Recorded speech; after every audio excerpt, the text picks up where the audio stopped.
बात पिछले कल हुई थी, क्या कोई डिस्कशन इस पर हो पाई है? कौन सी नई पॉलिसी तैयार की जा रही है? नहीं, आज जो है कैबिनेट कमेटी की ऑन एम्प्लॉयमेंट दोबारा से मीटिंग हुई है, जिसमें राजस्व मंत्री जगत सिंह नेगी जी और शिक्षा मंत्री रोहित ठाकुर जी भी शामिल हुए हैं।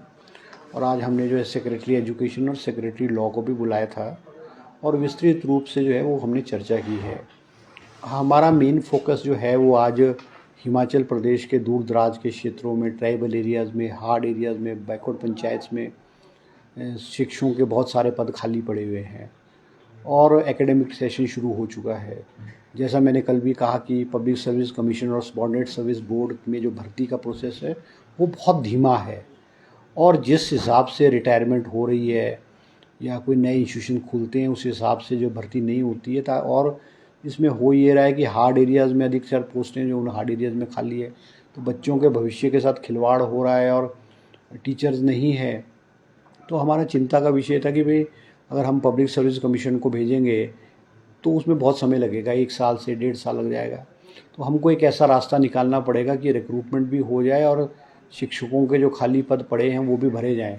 आज हमने जो एक फॉर्मुलेट करके एक पॉलिसी, एक ब्रॉड कंसेंसस तय किया है। अभी पॉलिसी तो नहीं बनी है मगर एक ब्रॉड सा कंसेंसस हमने तय किया है जिसमें हमने मतलब वो गाइडलाइंस दे दी हमने डिपार्टमेंट को और उसमें मतलब सेक्रेटरी लॉ की भी ओपिनियन आएगी, पर्सनल की भी ओपिनियन आएगी और उसके बाद जो है फाइनेंस को जो है अप्रूवल पे भेजा जाएगा। तो एक ब्रॉड गाइडलाइंस हमने तय कर दी है उसमें। अब जब तक ये पॉलिसी कैबिनेट की अप्रूवल नहीं होगी तो इससे ज़्यादा मैं नहीं बता सकूँगा, मगर चिंता का विषय ये है कि भी हमने हार्ड एरिया, ट्राइबल एरियाज़ में जो है वो शिक्षकों को हमने भेजना है। सर, अपने स्तर पर क्या विभाग की ओर से ये भर्ती प्रक्रिया पूरी की जाएगी और अगर ऐसा है तो क्या अस्थायी तौर पर फिर ये भर्तियां नहीं होंगी? नहीं, देखो, हमने इसमें सिर्फ फ़र्क ये है कि हम उसको जो है हम ये रिजर्वेशन का रोस्टर भी लागू लगाएंगे, इस पर आरएनपी रूल्स भी लागू होंगे। जो एक रेगुलर भर्ती के लिए जो है जो पैरामीटर्स हैं, जो पैमाना एक रेगुलर भर्ती के लिए वही पैमाना होगा। फ़र्क सिर्फ ये होगा रिक्रूटमेंट एजेंसी भी वही होंगी। अब अगर जैसे जेबीटी है, टीजीटी है, सीएंडवी है, उसकी जो रिक्रूटिंग एजेंसी होती है वो डिप्टी डायरेक्टर एलिमेंट्री होता है। तो इस प्रोसेस में भी जो रिक्रूटमेंट है वो डिप्टी डायरेक्टर एलिमेंट्री ही जो करेगा और जो कॉलेज +2 के लेक्चरर्स हैं उसकी भर्ती जो है डायरेक्टर, जो कॉम्पिटेंट अथॉरिटी है वही उसको करेगा। और हमने उसमें कहा है कि उसमें वाइवा कोई भी नहीं होगा, on the basis of merit. वो जो उसमें उसके 10th के एग्ज़ाम्स होंगे या +2 के होंगे या उसकी जो एकेडमिक डिग्री होगी उसकी और टैट के जो नंबर होंगे उस आधार पे, एकेडमिक के आधार पे जो है वो उसको जो भर्ती की जाएगी। ठीक है, ये कोई परमानेंट भर्ती तो नहीं होगी, अभी तो हमने उसमें वो नहीं किया है कि कैसे होगी क्या होगी, मगर परमानेंट नहीं होगी तो ये फ़िक्स टाइम की होगी। जब तक रेगुलर नहीं आएंगे फ़िक्स टाइम की होगी। और मगर ये है कि भी सैलरी भी जो है वो कैबिनेट डिसाइड करेगा या मुख्यमंत्री जी करेंगे, फाइनेंस में जाएगी। तो इसको जो सब कमेटी की परसों दोबारा हमने मीटिंग बुलाई है और परसों जो है हम इस पॉलिसी को कैबिनेट को भेज देंगे। सर, अभी कुल कितने पद ये शिक्षा विभाग में दिए जा रहे हैं?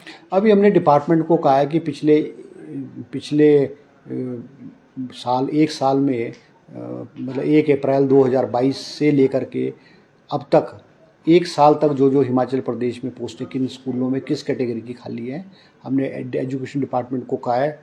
वो कल परसों जो है वो हमारे को एग्जैक्ट फिगर देंगे। तो सर, कोई टाइम बाउंड रखा गया कि पॉलिसी कब तक इंट्रोड्यूस की? परसों हमारी दोबारा मीटिंग है और परसों फाइनलाइज हो जाएगी और देखते हैं वो हमने जो क्वेरीज पुट अप की है या डिपार्टमेंट की को हम जो है क्लैरिफिकेशन के लिए, उनके ओपिनियन के लिए हमने कहा है, वो परसों क्या क्या हमें कहते हैं उस हिसाब से, पर मतलब वेरी शॉर्टली। सर, जो ये भर्तियां होनी है, क्या ऐसा माने कि जैसे पूर्व में पीटीए, कोई विद्या उपासक, इस तर्ज की ये भर्तियां होंगी? नहीं, देखो, उन्हें उनके भविष्य को लेकर भी अगर क्या सुरक्षित रहेगा कि कल दिन उन्हें रेगुलर किया जाए या कॉन्ट्रैक्ट पर लाया जाए, ऐसा भी कुछ? नहीं, देखो, ऐसा ना कि भर्ती तो हम आरएनपी रूल्स भी लागू होंगे और रिजर्वेशन का रोस्टर भी लागू होगा। पूर्व की भर्तियां हुई थी वो एसडीएम के थ्रू होती थी। ये हम भर्तियां जैसे रेगुलर भर्तियां होती हैं उस आधार पे करेंगे। जैसे जेबीटी की भर्ती डिस्ट्रिक्ट लेवल की है, वो डिस्ट्रिक्ट लेवल का अधिकारी करेंगे। टीजीटी की भर्ती है वो भी टीजीटी एंड सीएनवी की डिस्ट्रिक्ट लेवल पे करेंगे और लेक्चरर +2 के वो स्टेट लेवल पे, डायरेक्टरेट लेवल पे होगी। तो उसमें हमको ज़्यादा छेड़छाड़ नहीं करें। हमारा मकसद सिर्फ ये है कि स्कूलों में खाली पद भरने चाहिए।